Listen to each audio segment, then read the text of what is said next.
ইরানকে একসময় শুধু মধ্যপ্রাচ্যের একটি বিপদগ্রস্ত দেশ হিসাবে ধরা হতো। এখন সেই ইরানকে ভয় পাচ্ছে বিশ্বের সবচেয়ে শক্তিশালী রাষ্ট্রগুলো।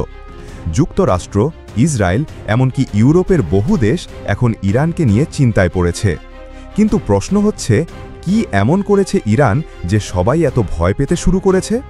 প্রথমত, ইরান সামরিক শক্তির দিক দিয়ে যে পরিমাণ এগিয়েছে তা অনেকেই কল্পনাও করতে পারেনি। তারা নিজেদের দেশে যুদ্ধবিমান, ড্রোন, ক্ষেপণাস্ত্র, সাবমেরিন থেকে শুরু করে সাইবার যুদ্ধের মতো অদৃশ্য অস্ত্র পর্যন্ত তৈরি করেছে। ধরুন, তাদের সবচেয়ে আলোচিত অস্ত্র ফাত্তাহ-2 হাইপারসনিক ক্ষেপণাস্ত্র। এই ক্ষেপণাস্ত্র 15 গুণ শব্দের গতিতে ছুটে যেতে পারে, যেটা এখনও পৃথিবীর অনেক উন্নত দেশও বানাতে পারেনি। এর গতি এতই বেশি যে একে রাডারেও ধরা পড়ে না। এমনকি একে থামানোর মতো প্রতিরক্ষা ব্যবস্থা অনেক দেশের কাছেই নেই। তারপর আছে তাদের শাহেদ সিরিজ ড্রোন।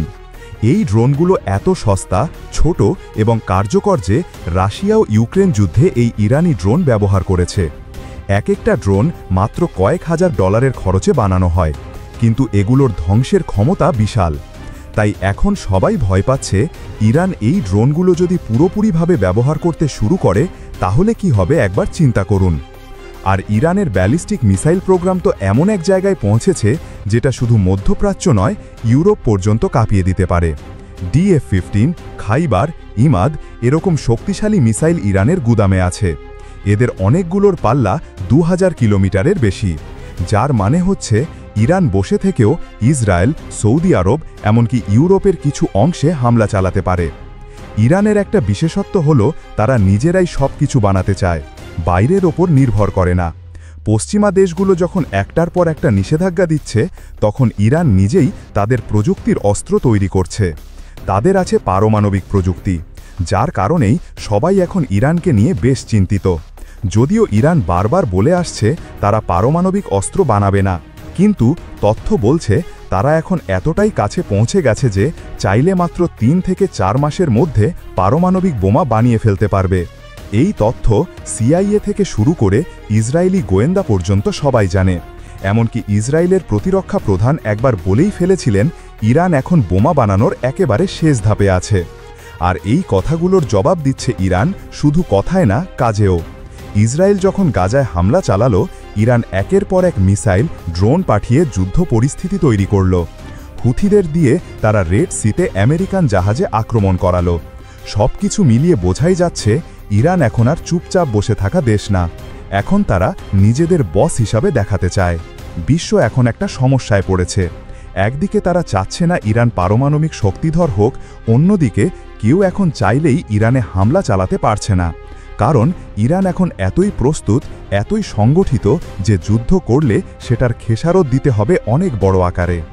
এক সময় আমেরিকা বা ইসরায়েল হয়তো ভাবত একটা ছোটখাটো অ্যাটাকে ইরান চুপসে যাবে, কিন্তু এখন তারাই ভাবছে যদি ইরান পাল্টা জবাব দেয় তখন কি হবে।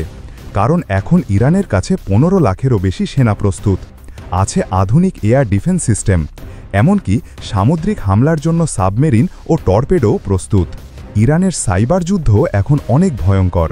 তারা শুধু মিসাইল বা ড্রোন দিয়ে নয়, কম্পিউটার, স্যাটেলাইট এমনকি পাওয়ার গ্রিড হ্যাক করেও একটা দেশ অচল করে দিতে পারে।